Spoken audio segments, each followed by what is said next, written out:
everyone. As you can see, I'm home. We got back Friday, and things were unusual. An unusual trip back home, which I'll get into. First, though, for those of you that are new here or have found my channel, I'm Gwen, a 66-year-old woman of transgender experience, and I guess documenting my transition, which, well, not too much left to go. So, but anyways, everybody's welcome here. I make all kinds of content. So glad to have you. So, let's see, I made the video the other day. I think that was Wednesday. Thursday, I had my second follow-up appointment, and everything looked good. The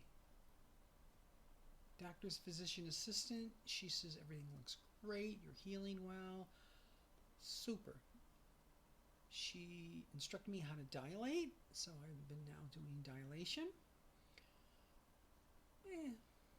It's a love-hate relationship. It can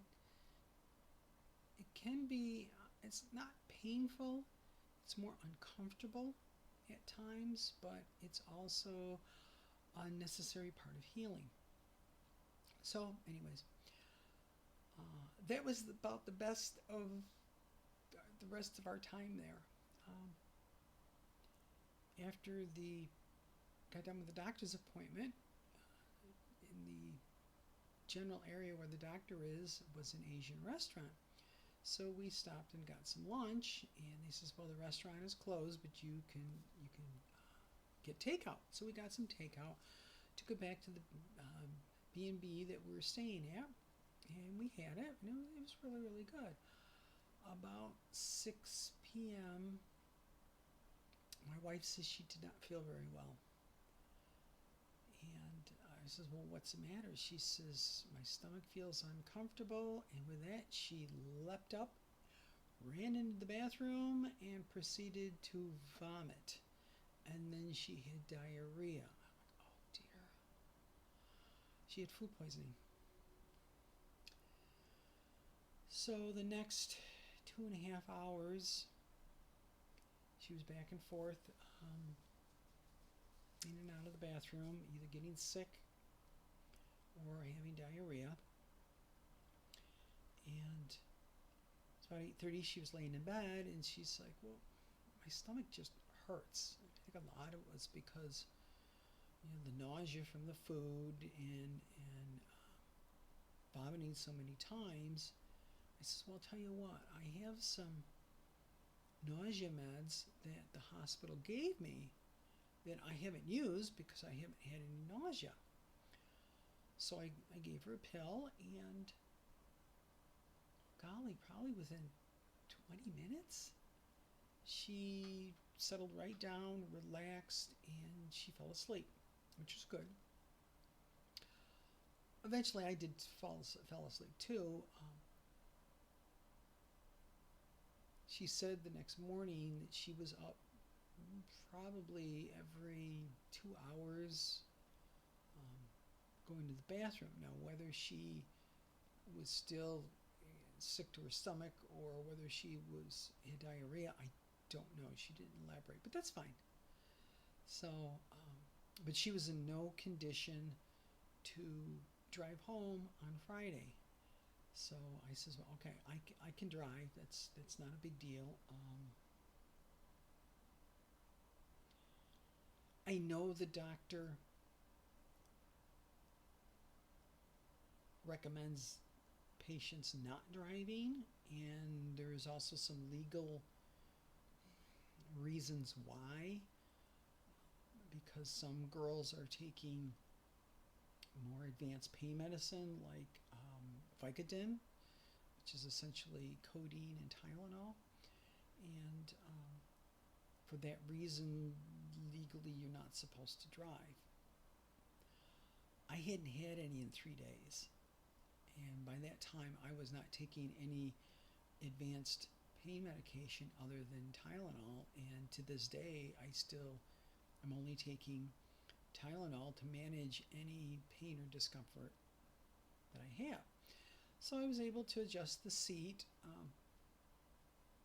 a little bit more reclined position, kind of like what I am right now, and I was sitting up enough that I was able to drive. So we made the trek back home. We did stop along the way for a rest stop and to grab some lunch, more for myself than for her. So we got home Friday afternoon, and she's like, "Well, let's just unload the car, throw everything in the living room, and that stuff that is perishable, let's put it away, and let's deal with it later." I'm like, whatever. So with that, she did what she could, and by 3:15, she was in bed. She stayed in bed to about 8:30 Saturday morning, which was fine. I didn't have a problem with it. About 5:30, one of my sons come home. No, it's actually the one son that lives with us. And he jumped right in and says, "Well, I can take care of this and this and this." And some things I am just limited on lifting weight-wise. So he's like, "I can take care of that." Excuse me. So between him and I, we got quite a bit of stuff put away. Saturday and Sunday, I pretty much, I'm not going to say laid in bed. I slept a lot, and that's the one thing I have noticed with this surgery is I have been sleeping a whole heck of a lot. I'm going to say 12, 14 hours a day. But that's okay. It's part of the healing process. So Saturday and Sunday, I just kind of laid around, kind of took it easy. For those of you that are NFL fans, sorry, I'm one. I did watch the Super Bowl. I'm also a little biased. I'm happy my team won. I've been a big Kansas City Chiefs fan for a long time, so it was kind of nice to see them repeat after last year. But I did stay up to see it, and it really was a very good game. I mean, the fact that it's the second game in NFL history to go into overtime was actually amazing. So, yesterday, I was kind of back to work. I mean, it's remote work, which is perfectly fine with me. I mean, I can do my job. I mean, I can take my laptop, which is like right here in front of me. I can take my laptop. I can go crawl in bed, connect to the Wi-Fi in the house, and I can do my job laying in bed. So, doing the remote work is not a big deal for me. So, I did a little bit of work yesterday, and then I had a dermatologist appointment, which you may or may not be able to see that I do have some severe psoriasis up here. My scalp is just absolutely horrible. It's also the reason why I don't have a lot of makeup on. But I was examined by the dermatologist, and he said that, and I think it has to do with the fact that it's on my face and my scalp. He deemed it severe plaque psoriasis. So he had me do a couple blood lab tests. I think they were checking me for TB, and he's going to start me off on topicals to see if that works or how effective they'll be. He feels probably not too much. He's hoping that one of the topicals will start to break up the plaque on my scalp, and then from there, the next option is either taking a pill or injectables. And he says the side effects and the risk for the injectables, he goes, are very, very low. He says, I have been using these for 7, 8 years, and he goes, I have not had a single patient have an issue. I'm like, okay. When we get to that point, we'll bridge it. So he goes with the injected. I think with the pills, he said it's 4 to 6 months before I see results. Whereas with the injectables, it's one shot every month, and I should see results within 4 months. But one step at a time. So we came back home after the dermatologist appointment, and I still just kind of took it easy. I have found, and it was kind of confirmed through the blood test, the reason why I tire easy is my hemoglobin and my red blood cell count are low. They're very low. Well, let's be realistic. It was 2 years ago. 2 weeks ago today that I had my surgery. So my body hasn't really had a long time to heal yet. And one of the side effects of having low red blood cell count is you feel cold and you feel tired. I'm both. So there's certain things that I can do to help, and food-wise. And unfortunately, this is going to be kind of tough. One of them is I have to, for a while, give up coffee and tea. The caffeine interferes with the absorption of iron, which is used to create red blood cells. Well, I've been drinking coffee 50 years.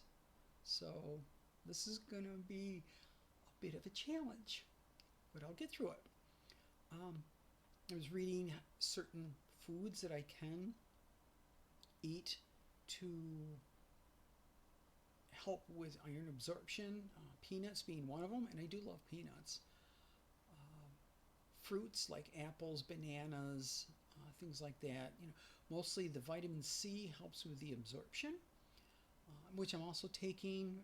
The surgeon recommended taking as a supplement vitamin C and zinc and a B complex. All of those three combined are supposed to help with the healing process, and both the zinc and the vitamin C will help convert iron. And I'm also taking an iron supplement. They will convert the iron into usable iron for the body to make red blood cells. But it all takes time. But we're getting there. So last night, it got to about 7:30, and I was getting the dogs' dishes ready for their breakfast in the morning, kind of get things set up for in the morning. And I was just so tired. I just wanted to cry. I was so tired. So my wife helped me with a few of the last little things, and I couldn't tell you the last time I was in bed this early, but we were both in bed by 8:15 p.m. And I wasn't awake very long. Downside, and that's part of the surgery, and you have a catheter in you, so you don't have to control the urge to pee. So when they remove the catheter, you kind of have to sort of retrain yourself to hold that urine back. Prior to surgery, I could easily go 4 or 6 hours. Post-surgery, I was doing 2 hours, and I've been trying to work on pelvic exercises to take and strengthen those muscles that help control the bladder. So, but last night, I don't know if I was just too tired or what. Every 2 hours, I had to get up and pee. It's okay. It's not a big deal. But unfortunately, it leaves interrupted sleep.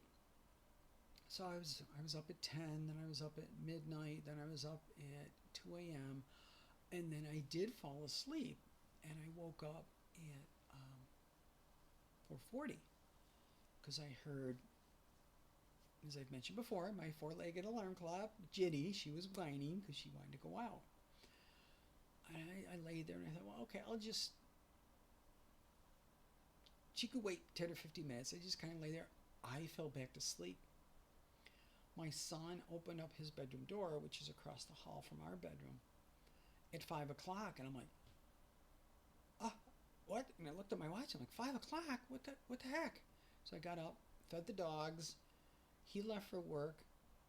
I had some breakfast, and I says, I'm better, but I still feel a little tired. So I lay down on the couch, slept another 45 minutes. Got up, came out here, did some work, and it got to be about 9 o'clock, and I says, I need to do my dilation. So I went in and I dilated. It doesn't take long, but you still have to do it. I got done, and I says, I'm just going to lay here a little bit. And I wound up falling asleep for another 45 minutes. Well, just those 2 early naps really made a difference. I feel so much better. Actually, I've been living in, as my daughter puts it, comfy clothes for the past, Saturday, Sunday, Monday, past 3 days. And I like, no, this is a bad habit. I don't want to fall into that habit. So I decided to get dressed. I have my red top on, I have a black skirt, did a little bit of my makeup, and just that alone really made me feel good. It kind of brightened my mood.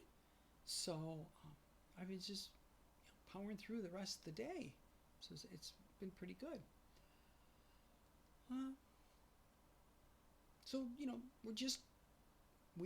myself, just readjusting back to the home life, doing lots of resting, lots of eating, lots of napping, of course my dilation twice a day, and I'm going to be honest, it's a slow road to recovery. The doctor said, you're looking at about 6 weeks to get back to the point where you were right before surgery. And I thought at the time, gosh, that seems such like a long time. I understand why now. The surgery just takes so much energy out of you. And it tires you out so much. So you've got all this healing going on in your body, and then you're dilating, you're trying to eat, and they told me, they wanted me on a 3,000 calorie a day diet. I can't do that. I tried. I just feel so full, and I felt horrible. I said, I can't do it. But they also said we recommend 100 grams of protein a day. That I can do. I drink a lot of the protein shakes like Premier Protein, Muscle Milk, those that have 30 grams or more protein in a container. So I've been, hitting my goals of 100 grams of protein just by drinking some of those during the day. So that's all going to help. But this, I can't rush it. It all takes time. Whew. So, anyways, that's enough of my on and on and on and on rambling. And I really don't have much else to add. So, I hope for those of you that celebrate it, I hope you all have a wonderful Valentine's Day. I hope the rest of your week is wonderful. Before I forget, you may notice some darkness up here. That's the stitches and glue from my upper lip lift. They took the stitches out Thursday, and the surgeon's like, well, just to be on the safe side, let's add a little bit of glue in there for a while. She says it'll take a couple weeks for it to dissolve and fall away. She goes, don't pick at it. I says, I'm not going to. So, and then she goes, and once the glue's all gone, she says, put, well, brand name is like Scaraway or triple antibiotic ointment on there, and it will reduce signs of scarring. And I actually did that on my forehead, and I have no visible scar on my forehead. So, but anyways, that was off topic. So again, I hope everyone has a wonderful rest of your week. I hope you all have a safe, stellar, and fantastic weekend. Stay warm. Stay healthy. Stay safe.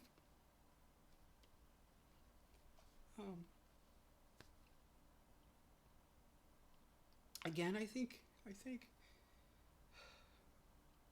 each and every one of you for subscribing to my channel.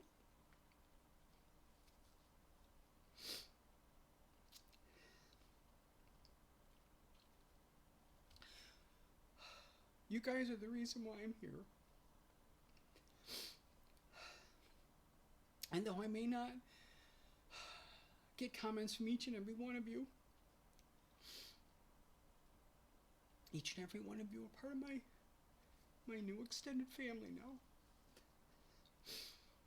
And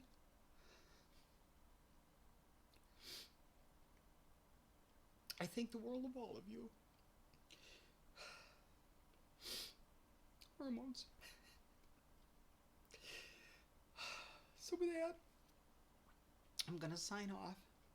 Again, have a wonderful weekend. Like, share, subscribe. And if you have any comments, questions, something you would like me to discuss, please, by all means, in the comment section below. You all know that I comment on every person that makes a comment. I always reply. So with that, have a wonderful weekend, and I will have an update for you next week. So I will see you all right here next Tuesday. Bye, everyone.